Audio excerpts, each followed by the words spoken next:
Hey guys, what is going on? So I wanted to do kind of just a quick update video on or I guess it's a first impressions video because I haven't done a designated video for this knife yet.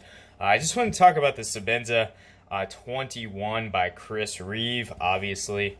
And yeah, so obviously you can see here, I'm not going to say obviously for the rest of the video, I promise. So you can see here that I purchased two within 1 month of owning the knife.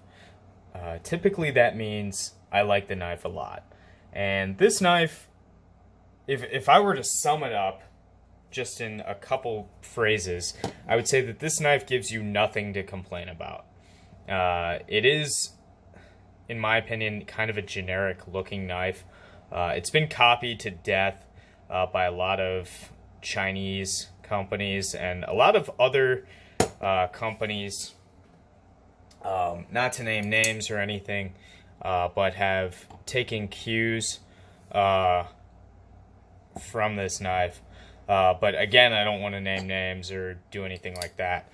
So, moving on, this knife, really quite incredible. So, first thing I want to talk about, and this is super important to me, Reeve does a great job with their heat treat.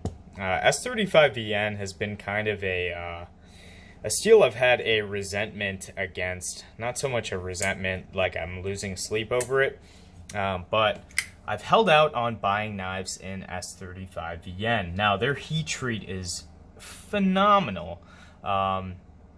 So we've had a couple of them rock weld in the full frontal steel chat group. That would be me, Steve, Nero Knives, Super Steel Steve, that is,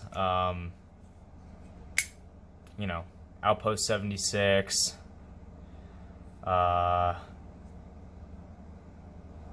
Kenny within the pocket. It's like 2 a.m. right now, so I'm not going to try to name everybody that's involved. But I'll link them in the description or whatever. They're all incredible members of the knife community, and super grateful for each and every one of them. And I really do mean that. But a couple of their Reeves have been Rockweld.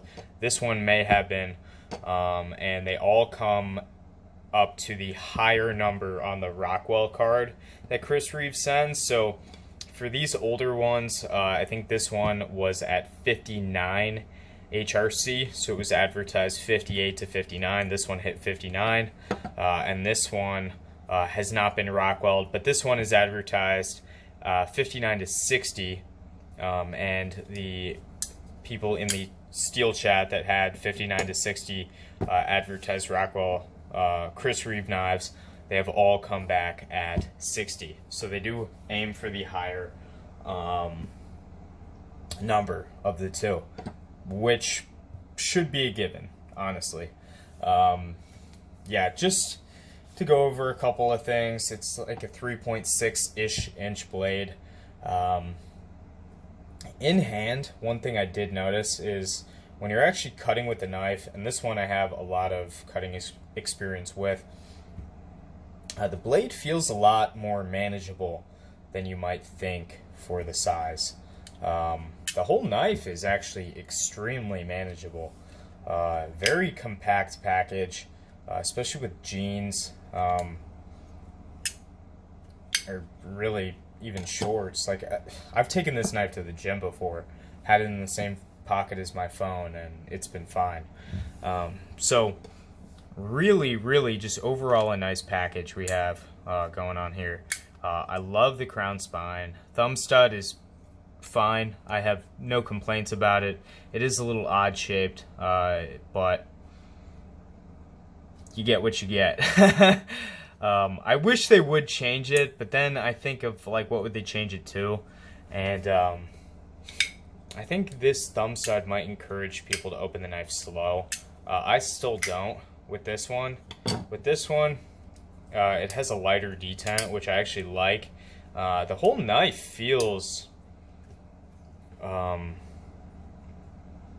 don't know if it's due to the weight, but this one feels a lot more robust and just dialed in overall than the carbon fiber scale one. This one feels super solid. No play up and down, side to side at all. I think it might just be the weight in my mind playing stupid tricks on me. I don't think there is really a difference. Maybe in, like, if I'm prying, there would be a difference in terms of, you know, lateral strength. But overall, I have to say, if you want a buy once, cry once knife, or whatever they call it. See, I don't really do that whole theory. I do the, like, buy 50, cry 50, whatever. But this is really the knife to get. What we have is a deep hollow grind. So you're not going to sharpen through this blade in your lifetime. Almost guarantee that. Assuming that you strop. Stropping your knives is so fucking important. Don't not do that. Also, huge washers. You're not going to burn through these washers and get side-to-side play. Just overall an incredible knife. I want this to be a short video because I do want to have a lot to talk about in my conclusive analysis video. That should be coming up, you know, maybe in a couple months here. But yeah, I have to say, this knife deserves every bit of praise it gets. I mean, yeah, the price is a little steep, but you have to look at how long these knives last. These knives will last 30 years.